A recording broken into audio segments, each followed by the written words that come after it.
Hello everyone, my name is Minnie Lansing and thank you very much for watching this video. Over the next few minutes I'd like to share with you not only about one of my major projects here in Madagascar, but I'd also like to fulfill Peace Corps' third goal by giving you a glimpse into the lives of two granite sculpting cooperatives, Sasivama and Mentuka.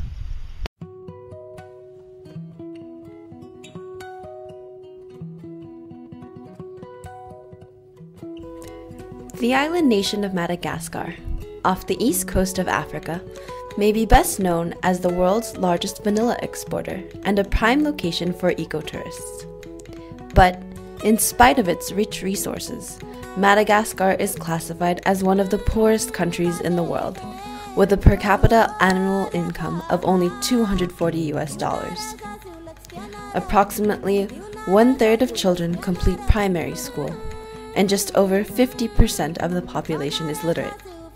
Electricity reaches about 15% of the population. As you can imagine, economic growth is severely hampered by the country's limited infrastructure.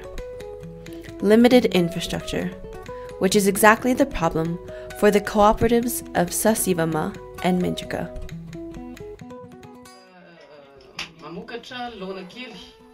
Sy sary sikotra vato vaventy zany amin'izao dia mbola tanana fotsiny ihany no anaovana ny asa tananay fa mbola tsy misy fitaovana hafa dia mbola tsy ampy ny vokatra amidy eo amin'ny tsena sady tsy dia mbola tsara ny kalitaon'ny asa fa efa manana mpiara-miasa zany zahay amin'izao izay tohanan'ny Peace Corps sy ny prospere amin'ny fiaraha-miasa dia aoriana kely mety hisy fotodrafitrasa ho atsangana eto amin'ny orinasa mpanao orinasa kely sary sikotra vato.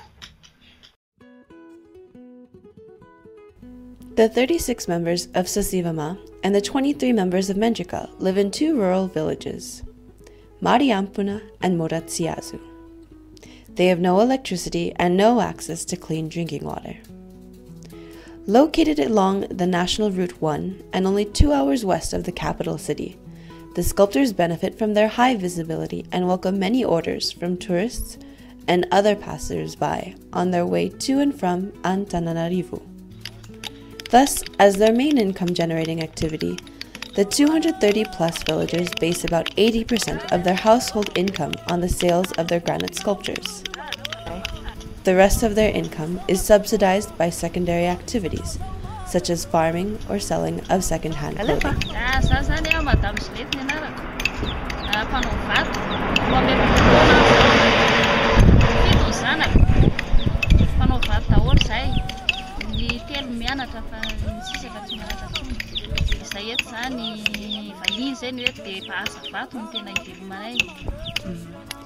These skilled artisans produce a wide range of granite products 100% by hand, such as decorative fountains, garden furniture, sculptures, plaques, and most importantly, their highest selling product, the Lona Kelly, or mortar and pestle. Since 1987, the villagers have been passing down their sculpting trade from generation to generation. François, monina eto Moratsiazo, niasako di président coopérative Amerika aho, ataon'ny MSSB. Nisan'ny zanako dia enina menaka. Ny taonako moa zany dia 20 taona zao.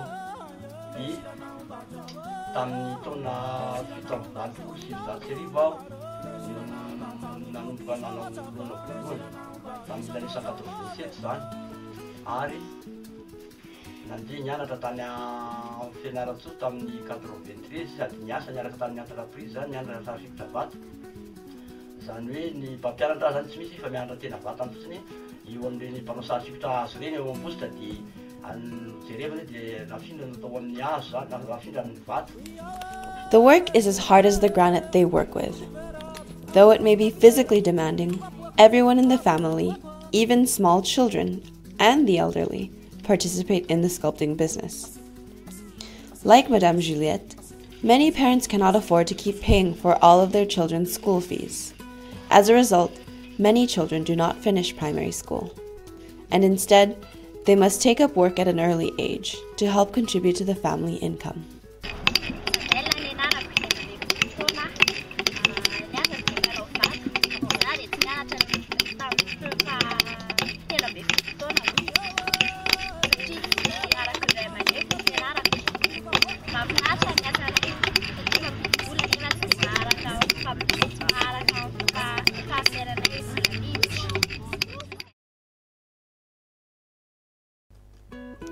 Once the granite is extracted and broken down to the appropriate size, a sculptor will spend an entire day making one mortar and pestle that will sell anywhere from 3,000 to 10,000 ariary, approximately $2 to $5 for one day.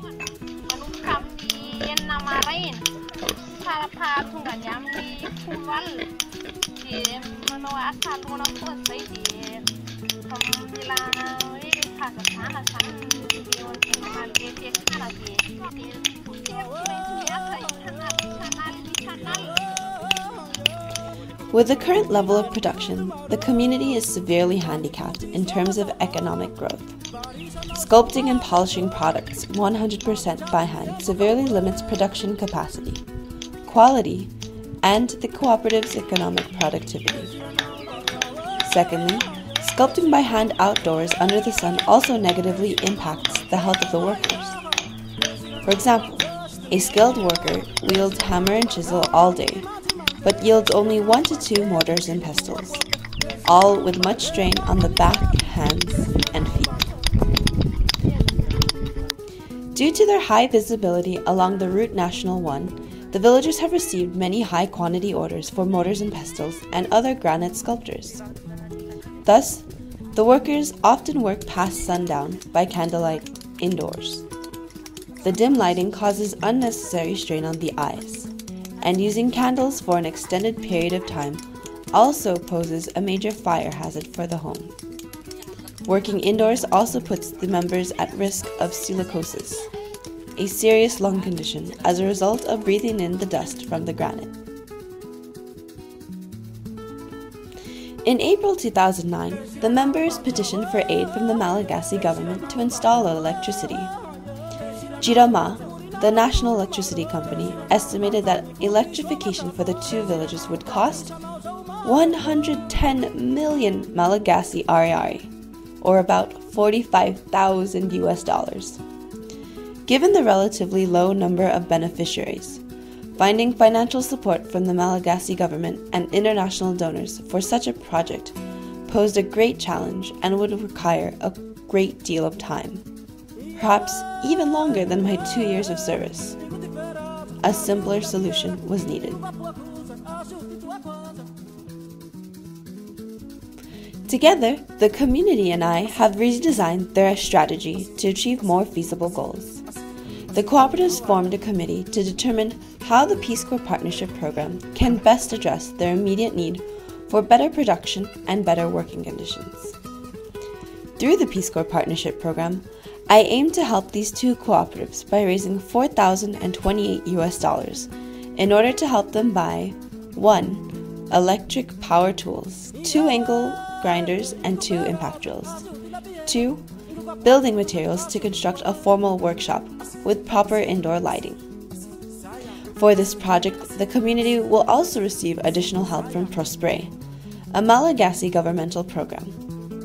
Prospere will pay 90% of the total cost for a large diesel generator, the remaining 10% coming from the community. In addition to the 10%, the community will also contribute 100% of the manual labor for constructing the workshop and sculpting the materials needed, such as pillars and granite blocks.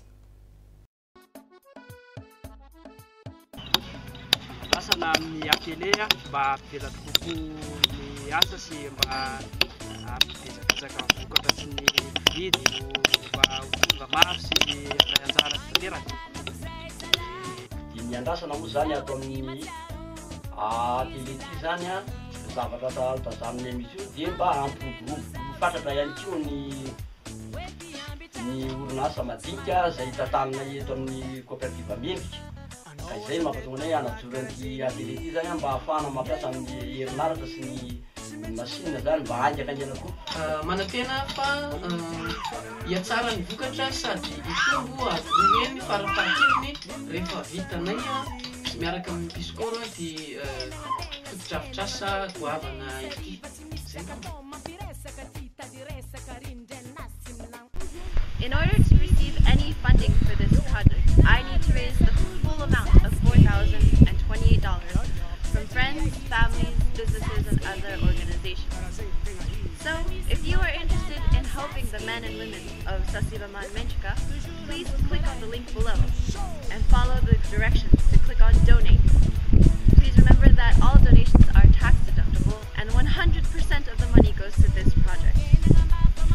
John F. Kennedy once said, "Everyone can make a difference, and everyone should try."